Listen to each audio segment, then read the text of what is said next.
Movie start होती है और हमें एक छोटी सी बच्ची दिखाई जाती है। उसका नाम होता है सोफी, जो कि एक असाइलम में रहती थी क्योंकि उसके पेरेंट्स की डेथ हो गई थी। सोफी को नींद ना आने की बीमारी थी, इसलिए वो पूरी रात जाग कर बिताती थी और असाइलम में घूमा करती थी। और हर बच्चे की तरह उसे भी डर लगता था कि एक बाबा जी रात में आता है और बच्चों को उठाकर ले जाता है और उन बच्चों को मार डालता है और मार के वो उन्हें खा जाता है। एक रात जब सब सो रहे होते हैं तो उस बच्ची को विंडो के पास बिल्ली की आवाज सुनाई देती है। क्योंकि सोफी को तो नींद आती ही नहीं थी, इसलिए वो उसे देखने के लिए बाहर जाती है और वो जब बालकनी में होती है तो देखती है कि कुछ बिल्लियों ने डस्टबिन को गिरा दिया है। एकदम से वो देखती है कि एक जायंट का हाथ बिल्डिंग के पीछे से बाहर निकला है और डस्टबिन को उठाकर अपनी जगह पर रख देता है। इसके बाद वो जायंट बिल्डिंग के पीछे से बाहर आता है। सोफी उस जायंट को देखकर बहुत डर जाती है। जायंट को ये पता लग जाता है कि सोफी उसे देख चुकी है। इतने में सोफी को बहुत ज्यादा डर लगता है और वो अपने बिस्तर में चली जाती है, लेकिन वो जायंट विंडो के अंदर से हाथ डालकर सोफी को उठा लेता है और अपने साथ ले जाता है। हम देखते हैं कि वो जायंट इंसानों के सामने नहीं आता था। अगर कोई इंसान उसके सामने आ भी जाता था तो वो अपने आप को किसी ना किसी तरह से छुपा लेता था। वो जायंट सबकी नजर से बचते हुए वहां से निकल जाता है और फिर वो सोफी को भी अपने साथ लेकर एक दूसरी दुनिया में आ जाता है जो कि बादलों के पार होती है। और ये दुनिया थी जायंट्स की दुनिया, मतलब यहाँ पर सिर्फ जायंट्स रहते थे। अब सोफी देखती है कि ये तो काफी बड़ा घर है, वहां की हर चीज जायंट्स की तरह काफी बड़ी है। सोफी वहां से भागने की कोशिश करती है, जिस पर जायंट कहता है कि यहाँ से भागने का कोई भी रास्ता नहीं है, तो तुम यहाँ से कहीं भी नहीं जा सकती हो। ये सुनकर सोफी बहुत डर जाती है। वो नोटिस करती है कि वो जायंट एक बड़ा जायंट है। फिर वो जायंट सोफी को एक पेन में रख देता है और बोलता है कि मुझे बहुत ज्यादा भूख लग रही है।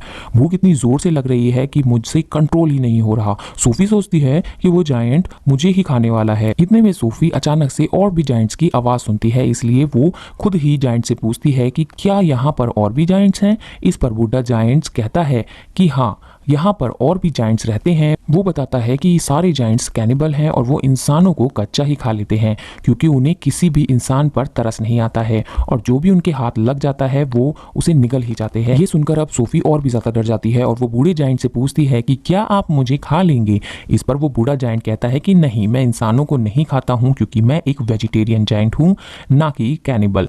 और फिर वो बूढ़ा जायंट बस एक वेजिटेबल ही खाता है जो कि टेस्ट में बिल्कुल भी अच्छी नहीं होती थी, लेकिन उस वेजिटेबल का स्वाद खराब होने के बावजूद भी वो इंसानों को बिल्कुल नहीं खाना चाहता और इससे ये पता चलता है कि वो एक अच्छा और रहमदिल जायंट था। सोफी इस पर पूछती है कि अगर आप मुझे खाना ही नहीं चाहते हैं तो मुझे यहाँ पर क्यों लेकर आए हैं। इस पर वो बूढ़ा जायंट बोलता है कि तुमने मुझे वहां पर देख जो लिया था और तुम मेरे बारे में किसी को बता देती जिससे मेरी जान खतरे में पड़ सकती थी, जिससे इंसानों को हमारा पता लग जाता और वो यहाँ आ जाते और बाकी के सारे जायंट्स को भी मार डालते। यही वजह है कि मुझे तुम्हें यहाँ लाना पड़ा। अब तुम सारी जिंदगी यहाँ पर मेरे साथ गुजारोगी। तब सोफी कहती है कि नहीं, मैं तो यहाँ से भाग जाऊंगी। इस पर बूढ़ा जायंट कहता है कि नहीं, तुम यहाँ से निकलने की गलती भी मत करना, वरना बाहर बैठे जायंट्स तुम पर तरस नहीं खाएंगे। यह कहकर वो बूढ़ा जायंट सोफी को एक बोट पर रख देता है और उसे कहता है कि तुम थोड़ी देर रेस्ट कर लो। लेकिन सोफी को तो नींद ही नहीं आती थी। फिर वो देखती है कि वो जायंट अपने बैग से बड़ी बड़ी बॉटल्स निकाल रहा है। उन बॉटल्स में कई चीज थी जो चमक रही थी। वो उस जायंट से पूछती है कि उनमें क्या है, तो वो जायंट बोलता है कि उनमें ड्रीम्स हैं। सोफी बोलती है कि अच्छा, फिर तो ये मेरे किसी काम की नहीं है क्योंकि मुझे ड्रीम्स यानी कि सपने आएंगे भी कैसे, मुझे तो नींद भी नहीं आती है। फिर वो जायंट वो बुक पढ़ने लगता है जो सोफी के पास रखी थी। उस बुक में बहुत सारी कहानियां लिखी थी। वो बूढ़ा जायंट उन कहानियों को पढ़ने लगता है जिस पर सोफी को नींद आ जाती है। इसके बाद वो बूढ़ा जायंट एक बॉटल लेता है और उसमें से ड्रीम बाहर निकालता है। इतनी ही देर में सोफी की आंख खुल जाती है और वो देखती है कि अभी वो बूढ़ा जायंट सो रहा है, इसलिए मौके का फायदा उठाकर वो घर से बाहर निकल जाती है और वहां से भागने की कोशिश करती है। तभी एक बहुत बड़ा जायंट उसे पकड़ लेता है और सच में ये जायंट उस बूढ़े जायंट की कंपैरिजन में काफी बड़ा था। अब सोफी उस जायंट से रिक्वेस्ट करती है कि मुझे यहाँ से जाने दो, पर वो जायंट उसकी एक नहीं सुनता और वो उसे निगल जाता है। तभी सोफी की आंख खुल जाती है। इसका मतलब ये था कि सोफी सपना देख रही थी। जागने के बाद वो उस बूढ़े जायंट से पूछती है कि ये आपने किया है ना, क्योंकि ना तो मुझे नींद आती है ना ही मुझे ड्रीम्स आते हैं, लेकिन ये जो ड्रीम आपने मुझे दिखाया है ये तो बहुत डरावना था। इस पर बूढ़ा जायंट बोलता है कि मुझे ऐसा करना पड़ा क्योंकि मैं तुमको बताना चाहता था कि बाहर तुमको कितना खतरा है, इसलिए तुम्हारे लिए यही बेटर होगा कि तुम यहीं रहो। बूढ़ा जायंट सोफी को समझाता है कि दूसरे जायंट साइज में मुझसे काफी बड़े हैं और मैं तो उन जायंट्स के सामने कुछ भी नहीं हूं क्योंकि मैं एक छोटा सा जायंट हूं और बूढ़ा भी हूं। अभी वो लोग बातें कर ही रहे थे कि तभी वहां पर एक और बहुत बड़ा जायंट अंदर आ जाता है और ये जायंट सच में बूढ़े जायंट के मुकाबले काफी बड़ा था। अंदर आते ही वो बूढ़े जायंट से पूछता है कि बताओ तुम किससे बात कर रहे थे बोने। सारे जायंट्स बूढ़े जायंट को क्योंकि बोना कहते थे क्योंकि वो साइज में सबसे छोटा था। बूढ़ा जायंट जवाब देता है कि नहीं तो मैं तो किसी से बात नहीं कर रहा था। इसी दौरान सोफी भी कहीं पर छुप जाती है। इस बड़े जायंट के हाथ पर चोट लगी थी इसलिए वो बूढ़े जायंट के पास पट्टी करवाने आया था। क्योंकि वो जायंट कैनिबल था इसलिए उसे बूढ़े जायंट के घर से इंसान की खुशबू आ रही थी, इसलिए वो वहां पर पड़ी हर चीज को देखने लगा।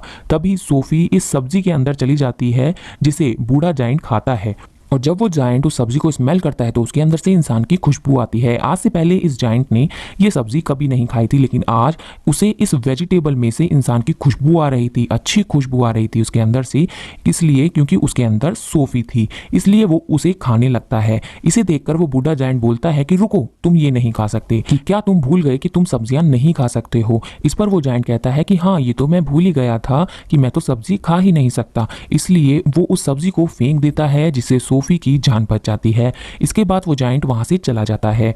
फिर उस बूढ़े जायंट को कहीं पर जाना था। सोफी उससे पूछती है कि आप कहां जा रहे हो, जिस पर वो बूढ़ा जायंट बोलता है कि मैं जरूरी काम से बाहर जा रहा हूं। वो पूछती है कि कौन सा जरूरी काम, लेकिन वो उसे कुछ भी नहीं बताता। फिर वो सोफी को काफी फोर्स करने पर बता ही देता है कि मैं ड्रीम्स को पकड़ने जा रहा हूं। फिर सोफी ये जिद करती है कि मुझे भी अपने साथ ले चलिए, लेकिन वो अपने साथ उसे नहीं लेकर जाता क्योंकि बाहर जो जायंट सो रहे थे अगर वो जाग गए और उन्होंने सोफी को देख लिया तो वो बहुत बुरा होगा। इसी वजह से किसी तरह से वो रिस्क नहीं लेना चाहता था, लेकिन सोफी काफी ज्यादा जिद करती है इसलिए बूढ़ा जायंट उसे अपने साथ ले जाने के लिए तैयार हो जाता है। जब वो बाहर आते हैं तो देखते हैं कि सारे जायंट्स बहुत गहरी नींद में सो रहे हैं, इसलिए वो दोनों उनके बीच से ही गुजर जाते हैं।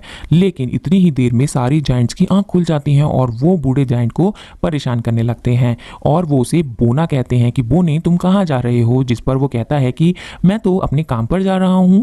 जिस पर वो जायंट्स कहते हैं कि हम नहीं चाहते कि तुम यहां से निकल कर जाओ, मतलब इंसानों की दुनिया में जाओ। अगर इंसानों को हमारे बारे में पता चल गया तो हमारी जान खतरे में पड़ जाएगी। वो सारे जायंट्स बूढ़े जायंट को बहुत ज्यादा तंग करते हैं और तभी मौके का फायदा उठाकर सोफी एक गाड़ी में छुप जाती है। लेकिन तभी बूढ़ा जायंट आसमान की तरफ इशारा करता है और कहता है कि आसमान पर बादल बने हैं और बारिश होने वाली है। असल में उन सारे जायंट्स को पानी से डर लगता था क्योंकि उन्हें वाटर फोबिया था और तभी वहां पर बारिश होने लगती है और जायंट्स जाकर छुप जाते हैं और तभी दोनों यानी कि जायंट और सोफी वहां से चले जाते हैं और वो लोग माउंटेन्स पर चढ़ने लगते हैं। चलते चलते वो बादल से भी काफी आगे निकल जाते हैं। तभी सोफी कहती है कि यहाँ से देखने पर स्टार्स बहुत ही प्यारे लगते हैं। बूढ़ा जायंट कहता है कि मैं तो इनका म्यूजिक भी सुन सकता हूँ। वो बताता है कि दुनिया की हर चीज की आवाज मैं सुन सकता हूँ, मैं चींटियों की आवाज सुन सकता हूँ, मैं कीड़ों मकोड़ों की आवाज सुन सकता हूँ, यहाँ तक कि मैं पेड़ों की कहानियां भी सुन सकता हूँ। मेरे कान इतने तेज हैं कि दुनिया की कोई भी आवाज मैं सुन सकता हूँ। ये सुनकर सोफी कहती है कि मुझे तो यकीन ही नहीं आ रहा आपकी बात पर। बूढ़ा जायंट कहता है कि यही सच है बेटा, तुम्हें मानना पड़ेगा। इसके बाद वो लोग एक लेक पर पहुंच जाते हैं जिसके पास एक बहुत बड़ा सा पेड़ था। वो पेड़ काफी मजबूत भी था। बूढ़ा जायंट पानी में कूद जाता है और उसके साथ सोफी भी पानी में कूद जाती है। दोनों फिर लेक के दूसरे किनारे पर पहुंच जाते हैं और ये होती है ड्रीम्स की दुनिया, क्योंकि ड्रीम्स यहाँ ट्री से कतरों की तरह गिरते हैं और बूढ़ा जायंट इन्हें पकड़ने के लिए ही यहाँ आता है। वो दोनों मिलकर बहुत सारे ड्रीम्स पकड़ लेते हैं। इन ख्वाबों में अच्छे और बुरे दोनों ड्रीम्स होते हैं। इन ड्रीम्स को पकड़कर ये दोनों वापस जाने लगते हैं। ये दोनों अब एक दूसरे से बहुत खुश रहते हैं, बहुत फ्रेंडली हो गए होते हैं और एक दूसरे के साथ रहना चाहते हैं। बूढ़ा जायंट सोफी को अपनी दुख भरी कहानी सुनाता है कि यहाँ के सारे जायंट्स उसे बोना कहते हैं, लेकिन फिर वो एक बात बताता है कि कोई उसे वहां पर मिला था जो उसे बिग फ्रेंडली जायंट कहकर बुलाता था। ये सुनकर सोफी कहती है कि ठीक है, आज से मैं भी आपको बिग फ्रेंडली जायंट यानी कि BFG कहकर ही बुलाऊंगी। ड्रीम्स पकड़ने के बाद ये लोग सिटी में घूमने फिरने लगते हैं जहां पर बच्चे अपने अपने घरों में सो रहे होते हैं। तो BFG बिग फ्रेंडली जायंट उन बच्चों को अच्छे अच्छे सपने देता है ताकि उनको अपने ड्रीम्स में खुशियां मिल सके। यहाँ पर हम ये जान पाते हैं हैं कि BFG एक अच्छे दिल का जायंट है जो ड्रीम्स की दुनिया से ड्रीम लाकर लोगों को देता है ताकि सोते हुए ही सही उनकी दुनिया में खुशियां तो ला सके। सोफी पूछती है कि ड्रीम की दुनिया के बारे में क्या आपको आपके पेरेंट्स ने बताया था? इस पर BFG कहता है कि जायंट्स के पेरेंट्स नहीं होते हैं। फिर सोफी BFG से पूछती है कि आपकी उम्र कितनी है? BFG जवाब देता है कि जितनी उम्र इस दुनिया की है उतनी ही उम्र मेरी है। मतलब जब से ये दुनिया बनी थी तब से ही जायंट्स भी बन गए, लेकिन ये इस दुनिया में ही इंसानों से छुपकर रहते हैं दीवारों के पीछे। अब ये दोनों वापस जाते हैं। अचानक सोफी पूछती है कि मेरा ब्लैंकेट कहाँ पर है? असल में सोफी का ब्लैंकेट जायंट की दुनिया में ही रह गया था। इस बात पर BFG परेशान हो जाता है। BFG सोफी को बोलता है कि तुम्हें अपने साथ नहीं ले जा सकता क्योंकि अब तक उनको पता चल गया होगा कि मेरे साथ इंसान भी है। और वहाँ पर BFG सोफी को एक बात बताता है कि बहुत सालों पहले मुझे एक बच्चा मिला था, वो भी उतना ही प्यारा था और इनोसेंट था जितना कि सोफी, और तुम्हारी तरह उसने भी मुझे देख लिया था। इसी वजह से उसे भी जायंट की दुनिया में ले जाया गया था और उसी बच्चे ने मुझे पढ़ना सिखाया था। और ये जैकेट जो तुम्हें मैंने पहना रखी थी ये मेरे उसी छोटे से इनोसेंट फ्रेंड की है, लेकिन इससे पहले मैं उसे उसकी दुनिया में वापस लेकर आता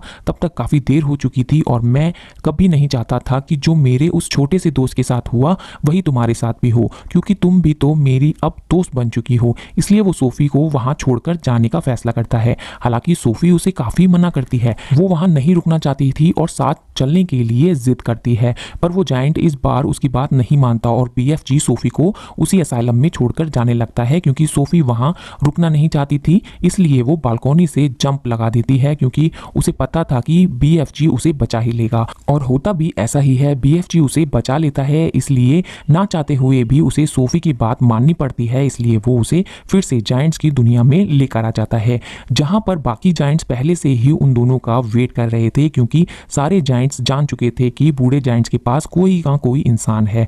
इसलिए सारे जायंट्स जानना चाहते थे कि वो इंसान कौन है, कहां पर है। इसलिए वो ब्लैंकेट की खुशबू की मदद से BFG के घर को चेक करते हैं और सारे सामान की तोड़फोड़ कर देते हैं। इसलिए BFG उस ब्लैंकेट को जला देता है जिसमें उसकी खुशबू थी। फिर वो सारे जायंट्स को अपने घर से जाने के लिए बोलता है।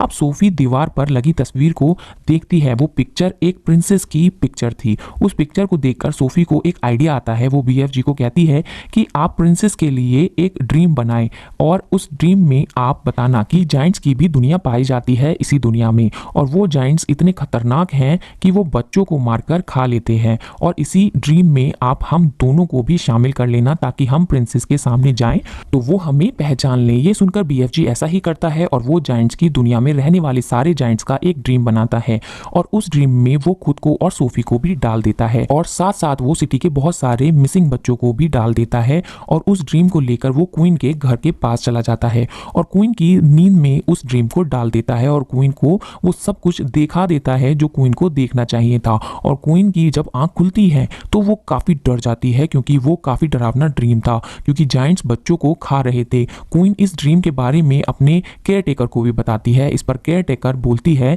कि आप फिक्र मत कीजिए, क्योंकि ये सिर्फ आपका एक डरावना ड्रीम था। लेकिन जब वो न्यूज पढ़ती है तो कहती है कि ये तो बहुत अजीब बात हो गई, क्योंकि कल रात बहुत सारे बच्चे मिसिंग हो गए थे, वो भी अपने घरों से, और ये बिल्कुल वैसा ही हुआ है जैसा कि आपने ड्रीम में देखा था। और तभी क्वीन बोलती है कि पर्दा हटाओ। जैसे ही पर्दे हटाए जाते हैं वहां पर सोफी खड़ी हुई मिलती है। असल में ये चीज भी उन्होंने ड्रीम में डाल दी थी और उसमें BFG को भी डाल दिया था। तब सोफी उन्हें BFG के बारे में बताती है और साथ ही साथ वो क्वीन से प्रॉमिस भी लेती है कि आप BFG को कोई नुकसान नहीं पहुंचाओगी। और तब BFG क्वीन के सामने आता है और क्वीन की रिस्पेक्ट में BFG उनके सामने झुक जाता है। तब क्वीन भी अपने प्रॉमिस को फुलफिल करती है। और BFG की सबसे फनी बात ये थी कि वो किसी भी वर्ड को ठीक से नहीं बोला करता था, इसलिए वो महारानी को मर्जानी बोला करता था। BFG इंसान को इंसान कहता था और भी कई सारे उल्टे सीधे वर्ड्स बोलता था। इसके बाद क्वीन उसका अच्छे से वेलकम करती है और उन्हें काफी अच्छी दावत देती है। और फिर ये लोग क्वीन को सारी बात बता देते हैं कि कैसे जायंट्स की दुनिया में बड़े बड़े ऐसे जायंट्स हैं जो बच्चों को पकड़कर उन्हें खा जाते हैं। इसलिए क्वीन उनकी हेल्प करने के लिए तैयार हो जाती है और अपनी एक पूरी आर्मी तैयार कर लेती है, जो कि BFG की मदद से अपनी हेलीकॉप्टर में बैठकर जायंट्स की दुनिया में जाने के लिए रवाना हो जाते हैं और इन्होंने यहाँ पर एक प्रॉपर प्लान बनाया हुआ था और वो प्लान के मुताबिक एक जगह पर रुक जाते हैं क्योंकि ये पूरी तैयारी के साथ उन पर अटैक करने के लिए आए थे। और प्लान ये था कि BFG एक ड्रीम बनाएंगे और उस ड्रीम में वो उन जायंट्स के लिए शर्मिंदगी और पछतावा डालेंगे उनके बुरे कर्मों के लिए जो उन्होंने किए थे। और BFG ऐसा ड्रीम बना भी लेता है, लेकिन जैसे ही BFG उस ड्रीम को जायंट में डालने के लिए जाता है तब उन्हें याद आता है कि ड्रीम डालने वाला टूल या चीज़ तो मैं क्वीन के महल में ही छोड़ आया हूँ और उस चीज़ के बिना ऐसा करना रिस्की था क्योंकि उन जायंट्स के पास जाना था। लेकिन सोफी हिम्मत करके उस ड्रीम वाले जार को लेकर उस जगह चली जाती है जहां पर वो जायंट्स सो रहे थे, लेकिन इससे पहले सोफी उस जार को तोड़ पाती उन जायंट्स का लीडर उठ जाता है और वो सोफी को पकड़ने वाला ही होता है। तभी सोफी उस जार को तोड़ देती है और वो ड्रीम उन जायंट्स में चला जाता है जो सो रहे थे। और जब वो जायंट्स जागते हैं तब उन्हें अपने बुरे कर्मों पर काफी शर्मिंदगी होती, लेकिन जो जायंट्स का लीडर था वो जग रहा था, इसलिए उसे कोई भी पछतावा और शर्मिंदगी नहीं होती और इसलिए वो सोफी पर अटैक कर देता है। लेकिन तभी BFG उस जायंट के सामने आ जाता है क्योंकि BFG बहुत छोटे थे, इसलिए वो बिग जायंट उन्हें अपने हाथों में उठा लेता है। लेकिन जैसे ही वो BFG को मारने लगता है प्रिंसेस की पूरी आर्मी हेलीकॉप्टर के साथ वहां पहुंच जाती है और वो सारे जायंट्स को पकड़कर उन्हें साथ ले जाती है और उन्हें समंदर के बीच में एक आइलैंड पर छोड़ दिया जाता है क्योंकि इनके चारों तरफ पानी था और ये पानी से डरते थे, इसलिए वो वहां से भाग नहीं सकते थे और इसलिए वो जायंट्स वहां पर हमेशा के लिए फंस गए थे। और क्वीन वहां पर उनके लिए सब्जियों के बीज भी फेंक देती है ताकि वो जायंट्स उन बीजों की मदद से सब्जी उगाएं और सारी जिंदगी वो सब्जी ही खाएं क्योंकि उन जायंट्स को सब्जियां पसंद नहीं थी, लेकिन उन्हें ना चाहते हुए भी ये सब्जी खानी पड़ेगी और पूरी जिंदगी इस आइलैंड पर रहकर उन सब्जियों को खाना ही पड़ेगा। इसके बाद हम सोफी को देखते हैं जो कि अब असाइलम में नहीं रहती क्योंकि अब वो क्वीन के महल में रहती है और यहाँ पर सोफी बहुत खुश होती है और जब चाहे BFG से बात भी कर सकती है क्योंकि BFG ने बताया था कि वो दुनिया की सारी आवाज़ें सुन सकते थे। दूसरी तरफ BFG जायंट्स की दुनिया में अब बिल्कुल अकेले रह गए थे जिन्होंने जायंट्स की दुनिया में उस वेजिटेबल के अलावा और भी वेजिटेबल उगा ली थी और वो भी अपनी लाइफ को बहुत खुशी से बिता रहे थे। अब सोफी हर सुबह जाकर विंडो पर आती है और BFG को गुड मॉर्निंग कहती है जिससे BFG सुनकर उसका जवाब देते हैं और ये बहुत प्यारी सी मूवी यहीं पर एंड हो जाती है।